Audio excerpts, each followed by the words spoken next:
Здравейте хора отново и в днешното видео, както сте разбрали, ще ви покажа няколко мои най-обикновени дни, в които няма да се случва нищо специално.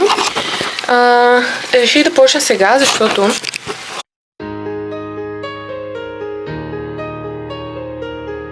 нямам много батерия. В момента си приготвям вечера.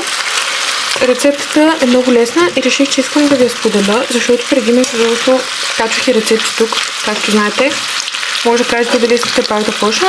Тук им нарязани късчета душко месо и вече почнах да беля гъби, които се след така си метам като беля. Ще сложа после броколи и сметана и накрая ще настържа кашкавала, дали мога да ви оставя тук. Просто ето сега едната гъбка си я беля. Сега ще видите кой идва тъкмо. Почвам го вечер този влог, защото така ми дойде идеята. Ето май вече виждате някой, че идва. И ще ви запозная с нов член на канала, ако може така да кажем. Добре, време е да ви запозная, защото иначе много закрива картината. Ева. Това е Лиса. В момента е страх, защото я държа. Okay, that's Лиса. Ето колко е голяма вече. Хора, тя е на 4 месеца. Ето я. Лиси! Кажи здравей! Кажи здравей! Едната лапичка е късметлийска, такава светличка. И опашката също има късметлийско връхче. Да, имаш най-хубавата дълга опашка. Това си е... Тук си е нейният cut area. А тук ми е Christmas cut диванчето. Да. Тези от Пепко и това от Пепко равно. Красавица. Първоначално изобщо не го използваше това място, но вече почва много да се го обича.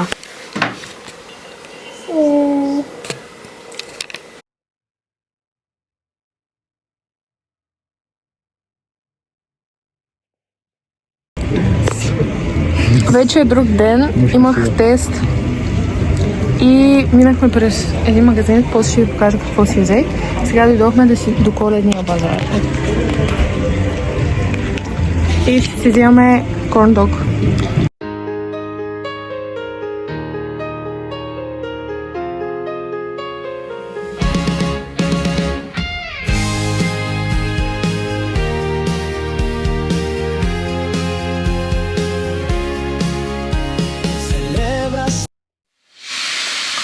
Това е новата блуза, тя е така мрежеста.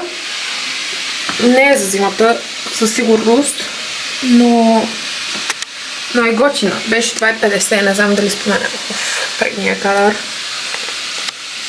Сега мисля да ви покажа като skincare, след като примерно да съм излезла на цял ден, съм била навън, имах тест. След това бях на кафе, на разходка така и какво правя за кожата си.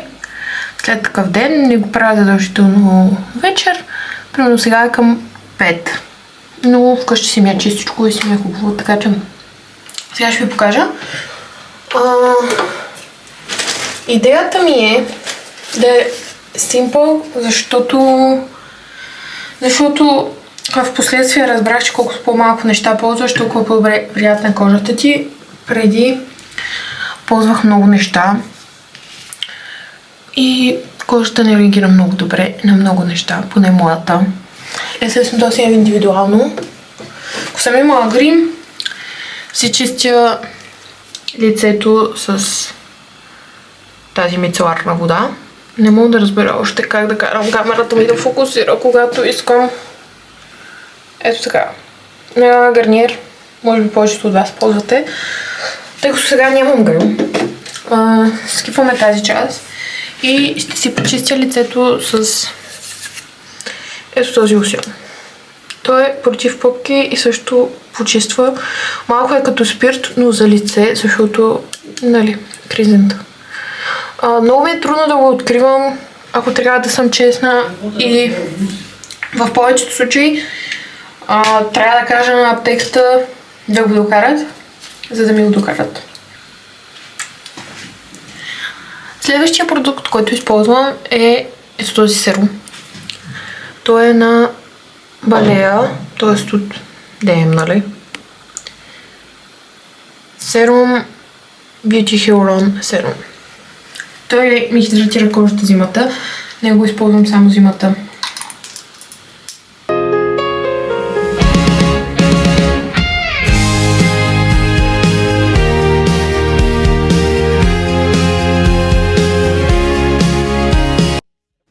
Продължаваме влога. Малко хаотичен стана, но все пак искам да ви покажа. Аз и моята приятелка колежка. Всеки понеделник, нищо сега не е понеделник, сме на хън за най-хубавото кафе, но искам да ви покажа какво видяхме сега. Мисля, това е най-големия brain rot. Продават сурвачки. Ето сега ще дойде човека. Продават сурвачки с... Да, малко. С лабубо на тях, хора. Това е инсейн вече. Ще кажеш ли здравей на влога? Не я е срам, хора. Скоро някой път като ние ще ви кажа здравей. Някой ден, да. Някой ден, да. Сега е mystery friend. Всички хора в моя влог са mystery. Добре, днес кашото е, аз си взех фрешче. Имаме си общ ябълков пай и ти какво си взе? Горещ шоколад. Имаме и горещ шоколад. И това е. Днес е хубаво времето. Днес тук дойдохме, така че сме седнали отвън. Добре съм си шала. И слънчева светлина, щом има, значи е добре. А по-късно съм на кино. Вчера гледахме Зоотрополис 1 вкъщи и сега има втора част в киното. Може също да кажете дали сте гледали, коя част ви харесва повече, но май втора част е по-добра. Но аз така си мисля. Сега сме по вторите употреби. Това иначе е моя аутфит. Хора, падна ми абсолютно всичко. Докато облека. Но си намерих ето тази. Това е в друг магазин вече. Тук, да. Малко не знам каква е идеята такава дебела блуза да е кроп топ. Но пък мисля, че ще пази топло. Ето така. И даже с този панталон мисля, че се получава добър фит. Така че мисля да я взема. Имаме success. Хора, следващото е тази пола. Отпред седи много добре и няма факт, че е намачкана, защото да, но ще си оправя. Но тя отзад е панталонки, не е пола. И нея мисля да я оставя, защото сега е на 12 лева, аз съм в Хумана сега. Да оставя докато остане на 5-6 лева и ако още е тук, може би ще я взема. Добре, сега се почва момчешкия трифт. Първата блуза, айде завърчи се. Опция номер 1. Аз казвам не. Според мен съм ти. Според него е много яка. Опция номер 2, според мен, да. Свежа. Свежа е. Свежа. Много добре. Свежа.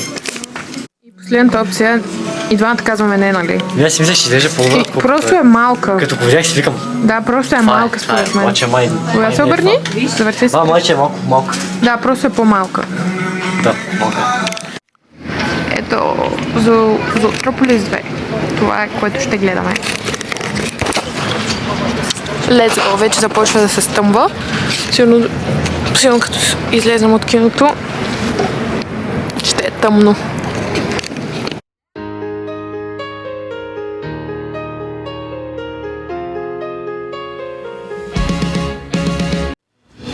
Приключихме в филма и както казах, да, втората част беше по-добре. Нали? И според тебе? Да.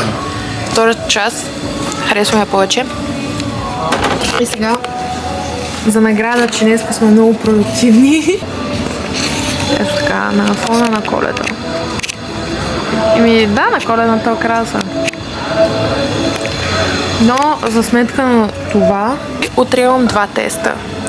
Може би ще ви репортна след тях как е минало. За мен утре, за вас след 1 секунда. хора, вече на другия ден минахме първия тест, оправихме го, но беше много труден. Такъв тест цял семестър не са ни давали, но се справихме добре, със сигурност. Има около 20 минути, не и половин час до следващия. Малко разпускаме с смучи. Учиваме и него да го направим и ще ви кажа и той как е минал. И след това най-после е заслужена почивка до края, до изпитите.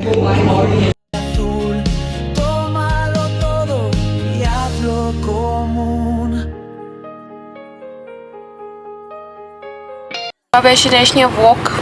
Надявам се да ви е харесал, да ви е било интересно и не забравяйте да коментирате какви видеа искате да виждате от мен.